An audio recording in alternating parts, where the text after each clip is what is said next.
nikapiga gym, I did diet, nika reduce mpaka nikafika like about 90-88 hapo. That's like a whole 30 something kgs.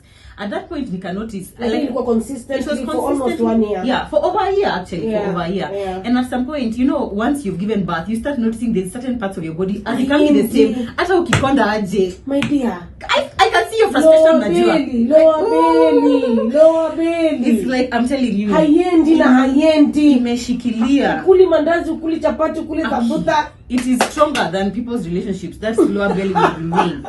No matter what, itaka. I know. And so nikaona, you see, it was starting to make me feel discouraged because nikaona, even no matter how much weight I lose, this part of my body is taking so much of my energy. Kila siku you're just thinking, okay, how can I hide it? How do I suck in? Which picture is being taken? And especially if you're in front of the camera all the time, as it's just occupying your mind so much. So I decided to go for this lipo juu nilikuwa na do, and my birthday is next week, so for me it was a birthday gift to myself. Turning 32. Wow. Thanks. Wednesday, you need to be Mpasho and touch a number. Thanks. Yeah. So I nikaona, let me treat myself, you know, because why are we working as human beings? So we can be able to afford the things that we want. Dream body. Girl, yeah. You work for it or you also pay for it. Those two things can go concurrently. You work for it or pay for it? I have worked for it. That is money that has come out of me earning, me working and me earning. Na nimeilipia, and it doesn't mean that. How much was it? It was just under 600,000. Okay. Yeah. Which is actually quite affordable compared to like some other facilities in Kenya. It usually can range from about 600k to like maybe even $1 million depending on where you get it. Okay. Yeah. So yeah, nikaifanya, and now I am in the recovery process. Do you feel better? Oh yeah. Oh my God. Yes, I feel 100 times more confident. I feel like I wake up and I'm not concerned about this one thing that has been like the bane of my existence for so long. The weight. Yeah, not the weight, but the stomach specifically. Yeah. It's not like I'm a thin person, and I don't want to be a thin person. Like me, you're tumbo. Now, mothers, you guys know. You know. CS, eh? Yes, all 3 times ilikuwa CS. Yeah. Na kwamba different mtu akivaza. Hata mimi nilikuwa na CS haiendi. Imekataa. You can get a bit of help, you know. And the funny thing is, ukienda huko majuu, US, UK, these things are so common. It's so normal, you know. It's like everybody does it. It's just that in Africa, it's still so taboo. No matter, even when people are reporting, they say, Murugi Munyi admits to having liposuction. I'm like, admit kwa nini nilikuwa nimekataa? Si nimesema tu vile tu nilikuwa naenda gym. Sasa nimeenda clinic. Exactly, nimetangaza. Yeah, it was my story. Exactly. And I want to own my narrative. Ndio maana na post. I want to own my own narrative. Sitaki kwa wengine wananisemea.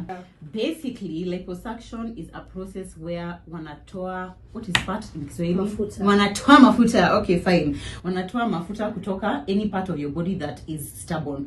So let's say unaweza toa, mostly for women itakuwa your arms, ama itakuwa tumbo, ama itakuwa thighs, wengine ni matako, although hakuna mtu mwenye anataka kutoka matako. Makalio. Oh, makalio, sorry, makalio. Yeah. So wanatoa, basically they just use small incisions, wanakukata kiasi. So tulio wapi na kwa tumbo yangu, my sides, hizi zinaitwa love handles, and my back, mgongo yangu. Okay. Yeah, so they basically remove it, and the fat doesn't come back to that part of your body. Never ever. It never ever comes back. Because you have a certain number of fat cells. So sahi nikigain weight, nitaona sana gain weight kwa mkono, kwa miguu, juu hizo fat cells hapa zilitolewa. So azirudi huko. Wow. Okay. Yeah. Yeah, weight loss. For you to even maintain hizo results, lazima you're eating healthy, lazima una work out, unakunywa maji, you're avoiding stress, you're sleeping well. Basically the things, a healthy living, you know, kind of like encompassing lifestyle. You still have to do that for you to maintain your results of liposuction. Okay. Kwa hivyo sio njia mbadala ya ku lose weight. Okay. Yeah, ku lose fat. Okay. Yeah, and actually I would encourage people to, it's difficult to understand kama unanisikia tu just for the first time about liposuction. When they Google, and if you search for liposuction, you can get so much information online on what it is and what it is not. Ulikuwa unasema katika mitandao ya kijamii kwamba ungeweza kutoka kwenye nyumba. Is it a major surgery?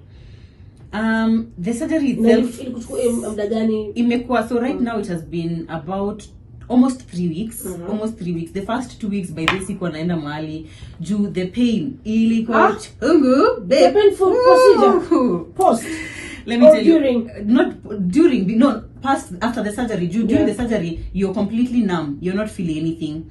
Like now, you're sedated. So it's what, incisions wanna... Yeah. So it's like, imagine, like just a small here, a cut. Because you see, your fat ni just under your skin. So wamekata your skin, so wameenda pali fat iko. Alafu vile wanafanya, wana inject a fluid, which makes the fat to be kind of loose inside. Alafu wanatumia something like a kind of like a straw, but a big straw. Na your straw suck out the fat. Okay. Yeah. But see what makes it painful now in recovery is, of course, because imekuwa hapo under your skin, your blood vessels have been torn, some of them, and now they're still so. Alafu where there was your skin, alafu fat, alafu muscles. Ndio? Sasa wametoa hii fat. So there's a gap in between where your muscle is and where your skin is. So for it to now close, it takes time. No matter 3 months after surgery, kuna kitu unavaa inaitwa compression. How do you say that in Swahili?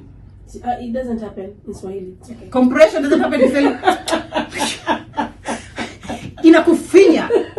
Kuna kitu unavaa inakufinya. For 3 months unaivaa like morning to night. You only remove it when you're going to shower. That's it. But unaivaa throughout. Sababu sasa inajaribu kufunga hiyo space gap between now your skin and your muscle. Exactly. You know, when sometimes they don't even see things. Yeah, ameona tu makalio. Ameona tu makalio anasema unakapoa. Me, I'm just seeing my stomach and I'm just like, I don't like it. So ameona vile nimepitia. So when I told him, he was just like, if it makes you happy, I support why you. not? I support you. And he's been very supportive from the day nilimwambia nataka kufanya to the day nilikuwa naenda blood work na nini to visiting me sasa nilikuwa kwa clinic kuni drive to and from. Unalazwa by the way?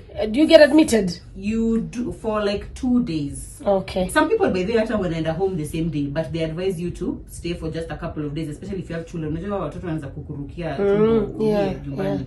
So I stayed at the clinic for 2 days. Nikaenda protein, especially white meat, alafu na whole grain, so vitu ka like sweet potato, brown rice, brown chapati, things like that. So vitu kama like keki, chips, burgers, things like that. No. Yeah, no. Because otherwise, now ama hata baadaye. Well, it's advised that you live as healthy as possible, but of course once in a while unaweza kujitreat, but not at every day. Leo umekula pizza, kesho now is burger, next day is ice cream, next day is chips. It's as much as possible you try to be healthy. 80% of your life you should. Lakini unajua hata naturally hata without the lipo, even ndio watu wanafaa kuishi. That's it.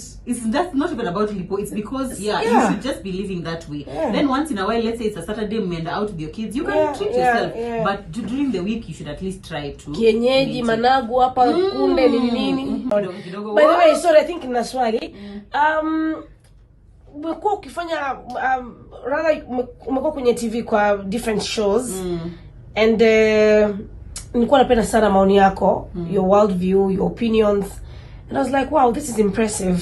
Would you ever want to go back to mainstream media? I love mainstream media. I love mainstream media. My experience with it ilikuwa short-lived just because the place where I was working, it was not so conducive. It didn't match my lifestyle and my energy and my trajectory. But the dream for me is eventually kurudi mainstream media, whether it's radio or TV, international or local. That's something I definitely would want to do or would be open to. Oh wow. Okay. Sawa. Lakini si ya Kiswahili lakini. Mwanzo niko na headache. Umechoka? Mimi sidhani niko na regrets because when I think back at everything which I've thought is a mistake or is an issue, it has somehow led me to be the person that I am today. And without those things, would I be the person I am today? I don't know. And I really like the person who I am today. So without those things, singekuwa hapa. Yeah. Letter to your younger self? I would say I wish I had started living in my truth earlier. I wish I had been less afraid of what people think of me or what people will say to me or say about me. I am so, every time I see a woman who is living a lesser version of herself, nasikia uchungu sana. Nasikia uchungu sana. When I see a woman who is in a abusive relationship or is not speaking up at work to her toxic boss or is not being able to draw boundaries with their friends, I feel so bad. And I wish I could tell my younger self that there's nothing to fear. Draw that line where you want, say what it is you want to say, go after the things that you want, because if I had, perhaps I would have reached success, wherever success is, maybe a lot younger. So yeah, I would tell myself, just be bold. because this Murugi who I am today, I was not always this Murugi. So I wish I had been this Murugi earlier. Finally, you follow my podcast, TMI Podcast KE, which I have with my friend Lydia. Please follow us on Instagram, TMI Podcast KE, and find us on any podcast platform as well as on YouTube. Now my page personally at Murugi Munyi or Murugi Munyi, literally anywhere. Nawapenda sana.